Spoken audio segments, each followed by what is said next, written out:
आज की क्लास में हम सीखेंगे कि डीएनए की कटिंग कैसे करी जाती है। पिछले क्लास में हमने देखा कि डीएनए को प्योर फॉर्म में कैसे आइसोलेट करते हैं। आज हम उसी आइसोलेटेड डीएनए को पर्टिकुलर जगह पे कट करके एक रिकॉम्बिनेंट डीएनए तैयार करेंगे।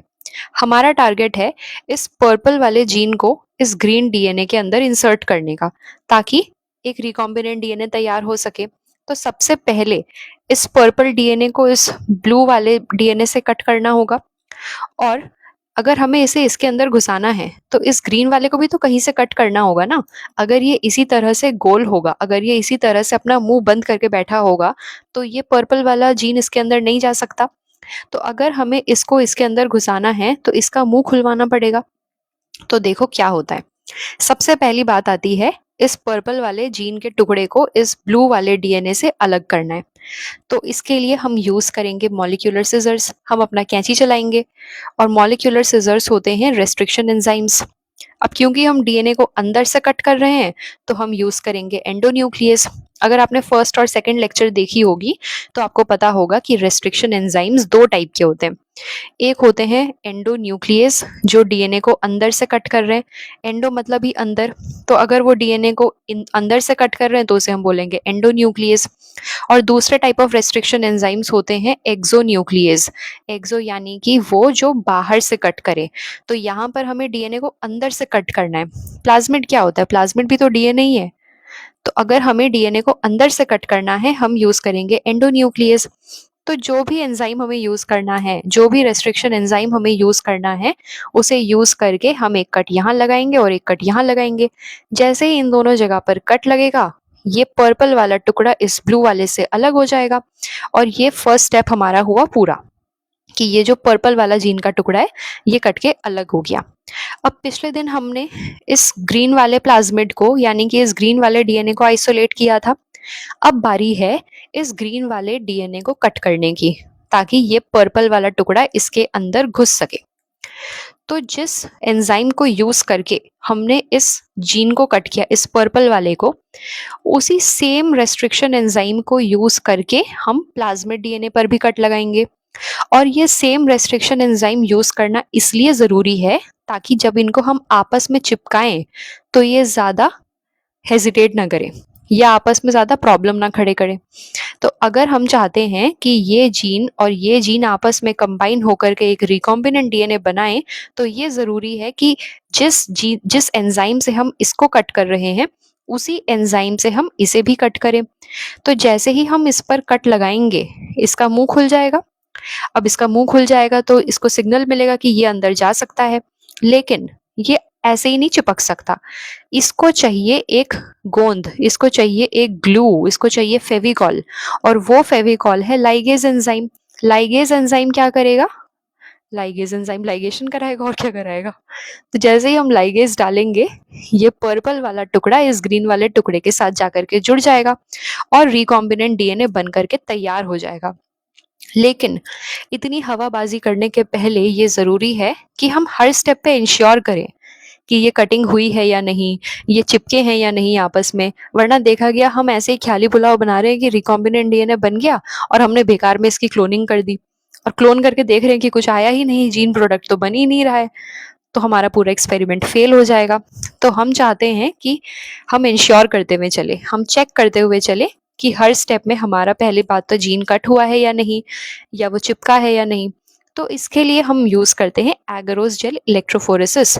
इसके बारे में भी हमने बात कर रखी है डिटेल में एकदम। तो यहाँ पर हम जो कॉन्सेप्ट्स हमें यहाँ लगाने हैं उसी के बारे में बात करेंगे। तो एगरोस जेल इलेक्ट्रोफोरेसिस में क्या होता है, चलो एक फ्रेश पेज में समझते हैं इसमें होता क्या है और इसे हम क्यों यूज करते हैं हमारी कटिंग शटिंग को चेक करने के लिए।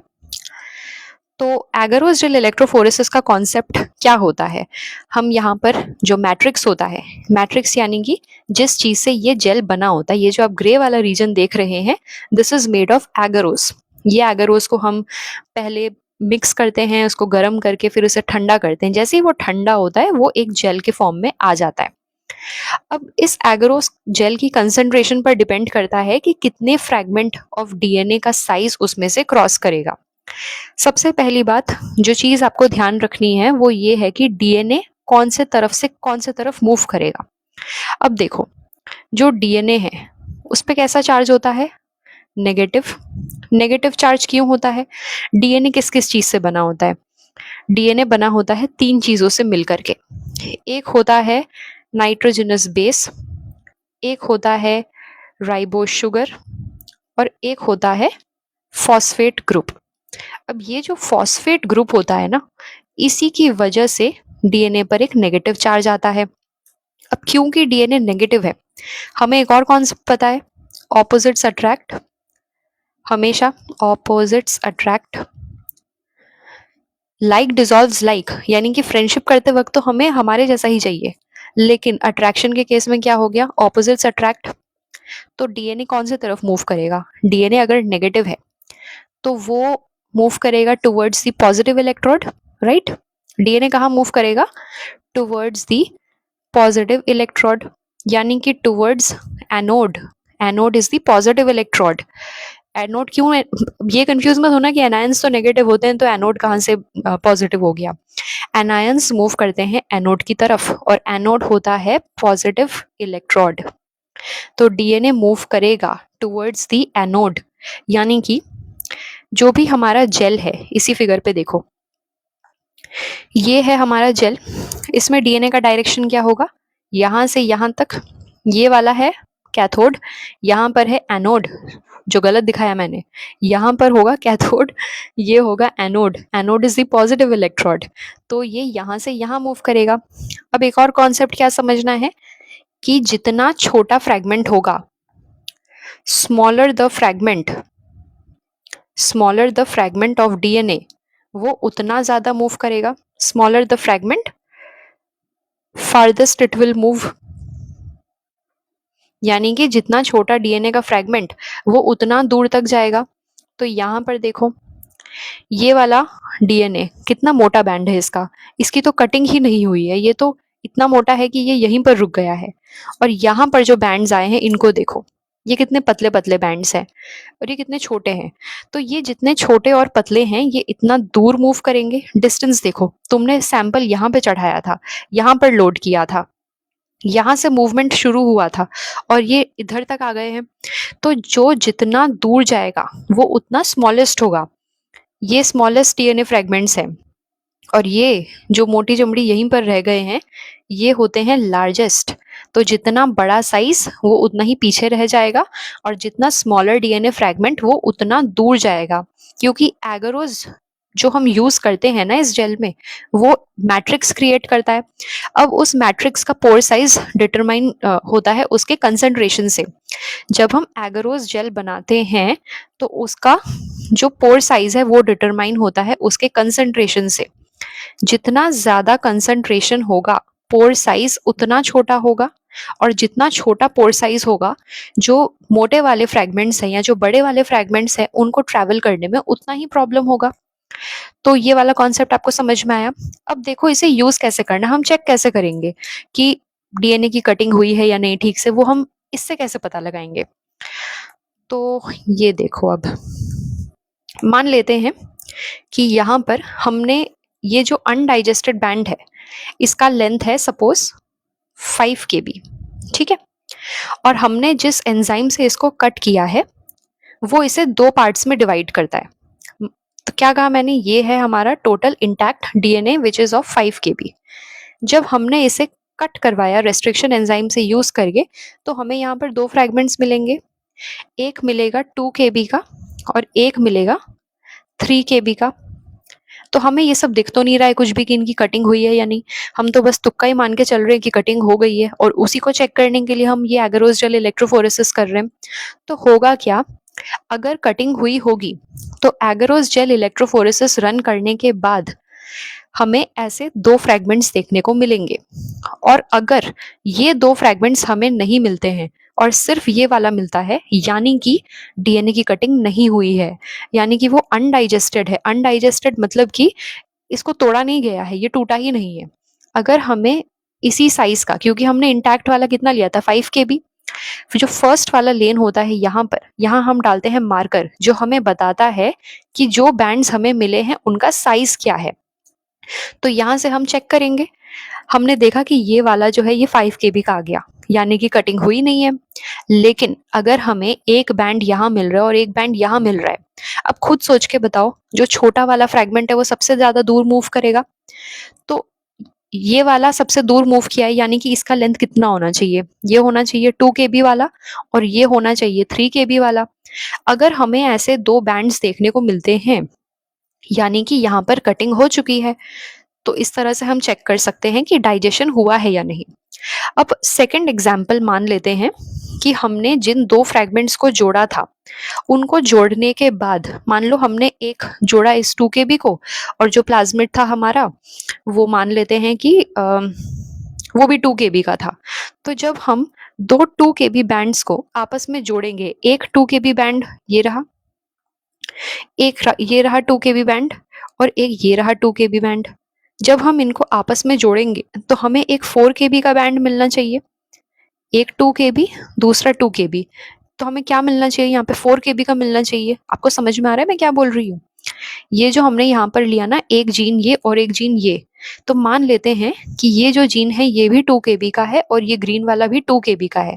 तो अब जब हम इनको जोड़ रहे हैं तो ये 4 केबी का होना चाहिए, राइट? तो इसको हम कैसे चेक करेंगे? जब हम इन दोनों को जोड़ेंगे तो यहाँ पर हमें 4 केबी मिलेगा। अब हम इसको जब रन करेंगे तो हमें बैंड कहीं आसपास यहाँ कहीं मिलना चाहिए, मतलब इस वाले से करस्पॉन्डिंग, तो ये हमें बता देगा कि ये 4 केबी का बैंड यहाँ पर मिला है। तो हम चेक कर सकते हैं कि लाइगेशन हो गया है। तो इसी तरह से हम एगरोस जेल इलेक्ट्रोफोरेसिस यूज करके ये पता लगाते हैं कि कटिंग हुई है या नहीं, लाइगेशन हुआ है या नहीं, ताकि हम हर स्टेप पर इंश्योर होते हुए चलें। ये नहीं कि बस ऐसी क्लोनिंग कर दी और कुछ बना ही नहीं और ऐसे बेकार में खुश हो रहे हैं। तो जैसे यहाँ पर देखो, फिर आएंगे कि आपके एनसीईआरटी में क्या लिखा है, ये भी उसी का डायग्राम है। तो यहाँ पे क्या किया है, ये है फॉरेन डीएनए जो हमारा पर्पल वाला जीन था, और ये है वेक्टर डीएनए जो हमारा ग्रीन वाला था। अगर आपको याद नहीं है, ये है पर्पल वाला जीन और ये है हमारा ग्रीन वाला जीन जो हमने एग्जाम्पल पे लिया था। तो हम क्या चाहते हैं, इन दोनों को जोड़ करके एक रिकॉम्बिनेंट डीएनए मॉलिक्यूल तैयार करना। तो सबसे पहले हम क्या करेंगे, सेम रेस्ट्रिक्शन एंजाइम यूज करेंगे और दोनों को कट लगाएंगे। तो जब हमने इसे कट लगाया, हमें इतना वाला टुकड़ा चाहिए, देखो यहाँ पर इतना सही जुड़ा है ना, तो हमने इतना सा टुकड़ा लिया। जो मैंने तुम्हें सर्कुलर फॉर्म में दिखाया था, उन्होंने उसी को खोल करके दिखाया है, ठीक है? तो हमें इतना सा टुकड़ा चाहिए, इतना सा टुकड़ा काटा हमने रेस्ट्रिक्शन एंजाइम यूज करके, और उसी रेस्ट्रिक्शन एंजाइम को यूज करके अलग से हमने इधर एक कट लगा दिया। तो ये इस वेक्टर का मुंह खुल गया। अब क्या करेंगे अगले में हम यूज करेंगे लाइगेज। जैसे ही हम लाइगेज यूज करेंगे तो आपस में इनकी ज्वाइनिंग हो जाएगी, और जैसे ही ये दोनों अलग अलग जीन्स आपस में रिकम्बाइन हुए तो बन गया ये रिकॉम्बिनेंट डीएनए मॉलिक्यूल। अब अगला स्टेप क्या है, जो मेथड्स ऑफ ट्रांसफॉर्मेशन हमने पढ़ा था इसके पहले के पहले वाले वीडियो में, उसमें से हमने 4 मेथड्स पढ़े थे। उन 4 मेथड्स में से किसी को भी यूज करके इसको घुसा दो एक होस्ट सेल के अंदर। ये देखो क्लोनिंग होस्ट लिखा हुआ है, यहाँ पर इन्होंने इकोलाई को यूज किया है एज देयर होस्ट। अब जैसे ही ये इसके अंदर घुसेगा, ये अपनी क्लोनिंग को शुरू कर देगा, यानी कि ये डिवाइड करना शुरू करेगा और हो जाएगा हमारा प्रोसेस कंप्लीट। तो देखो cutting of DNA at specific locations में क्या क्या लिखा है। Restriction enzyme digestions are performed by incubating purified DNA molecules with the restriction enzyme at the optimal conditions for that specific enzyme। यानी कि जो भी restriction enzyme हम use कर रहे हैं उसके कुछ optimal conditions है। ऑप्टिमल कंडीशंस क्या, कि उसको कट करने के लिए मान लो 10 घंटे लगेंगे, तो हमें उस रिएक्शन को 10 घंटे तक रखना होगा ताकि वो उस जीन को कट कर सके। तो ऑप्टिमल कंडीशंस में बेसिकली आता है, एक तो आता है टेम्परेचर, कि कितने टेम्परेचर पर होगा। मान लेते हैं कि जो कटिंग है वो होगी 26 डिग्री सेल्सियस पे और उसको चाहिए लगभग 10 घंटे। तो ये हो गई इसकी optimal conditions for a specific enzyme. ये हर एक एंजाइम के लिए अलग अलग होगा।